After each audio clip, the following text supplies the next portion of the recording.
You're listening to the Beans and Dice podcast, a podcast about how we game. Rob and I were looking for a quick game that we both knew to get in before the call-in show on Thursday, so we pulled out Imhotep. Imhotep is a, I guess, what Rob would call a modern classic. It's very well known. You know, there have been re-implementations and things. The version we played was very much blinged out. I like it. There was some 3D printed boats and sleds to hold our cubes. But basically, Imhotep, what I like about it is it's quick. It's simple, but there's a ton of strategy. You're like, it's in Egypt and you're building different the obelisk and the temple and the pyramid and all these things. So you have these boats and you have a sled that can go to the quarry. You have pretty much 4 actions at any given time. You can get stone from the quarry, put on your sled. You can deliver stone on a boat. You can sail a boat if it met the requisite number of bricks on it, or you can play a card if you have it. I've played this game a bunch. This did have some expansions in. The only thing we added in were some of the expansion cards because we were trying to be quick, but good, solid game. It's all about timing and planning ahead, and I enjoy it.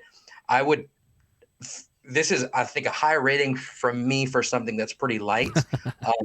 I put Imhotep at like a 9. It's one of my go-to games for something quick. In that compact amount of time, I think it gives you the most bang for your buck out of a lot of the games I've played. Nice. 9. That's a high rating. What do you think, Carlos? I own Imhotep. Yep. It's one of the games in my collections, and I've actually taught it to non-gamers, and they've been able to pick it up and enjoy it. I put it at an 8, right? When I say very good, enjoy playing, and would suggest it. It's definitely up there because it also has, although it is a Euro game-ish, it also has a lot of angst involved. When you're watching people put cubes in places you want to put cubes, or when they cover up your cubes. And I love the different destinations that you're going to. Right? And because it creates different tension in each one, where you're trying to build up with the obelisk, you're trying to build across with the temple, and then my most favorite part is the sailing of the ships. Oh yeah, like that's the most screw your neighbor thing you can do in Imhotep. Messing with somebody, they're like, I want that one to go there, and then you mess with it and send it somewhere else. It's like, oh, I remember whenever we played at the con, the way the obelisk works is just in-game scoring. Whoever's the highest one gets a lot of points. In a 2-player game, the other person gets 1 point if they're there. And, me and Rob were going different ways. I was going heavy on the obelisk. And so I was several ahead on the obelisk. And I had this boat that I filled up with all my stuff. I'm like, I'm going to do so much with it. And he sent it to the obelisk. So whether I'm ahead by 3 or ahead by 6 on the obelisk, I'm getting the same number of points. I'm like, come on, Rob. Love my plan. That's what you got to do. Yeah. And I know a lot of games I feel lately have been focused on the no negative player experiences.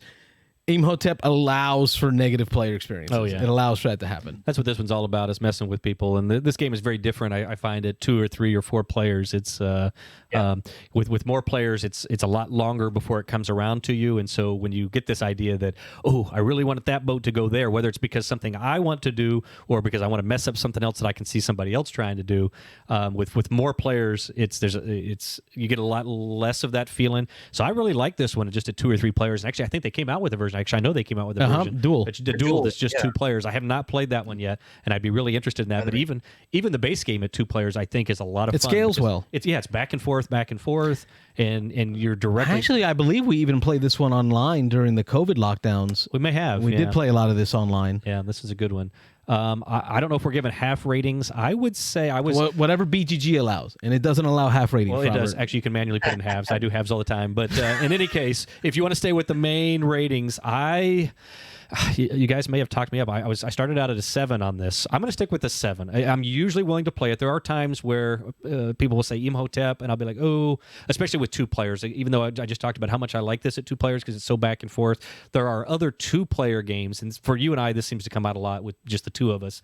But there are other 2-player games that I enjoy more than this. I think 3 is probably my sweet spot for this. With 3, this moves up a spot or 2 for me. 4, again, I feel like I lose a little of that control. I lose a little little bit of that ability to mess with people with what they're trying to do. And that's what I think this game is really all about. This is the fun in this is when somebody thinks, like, again, that they've got you cornered in where no matter what he does, he's going to move one of these ships to where I want it to be. But they don't see, oh, I can just move it to the market and then screw up everything. Those cubes aren't going anywhere. It's just going to go up there to the market, and they're going to have to take a few cards, and then I'm going to sail the ships where I want them to be. But and just real quick before I forget, this one's a publisher Cosmos. That's the big publisher here in the States, and Phil Walker Harding, big name designer there. This is one of his early designs. 2016. Actually, it's not so early, but a big hit for Phil Walker Harding. But yeah, this is a game that I would say, depending on the player account, it changes for me a little bit. At 3, I'd probably give it an 8, but I'm going to say 7. 7 it is. Yeah. Put it on the board. 7.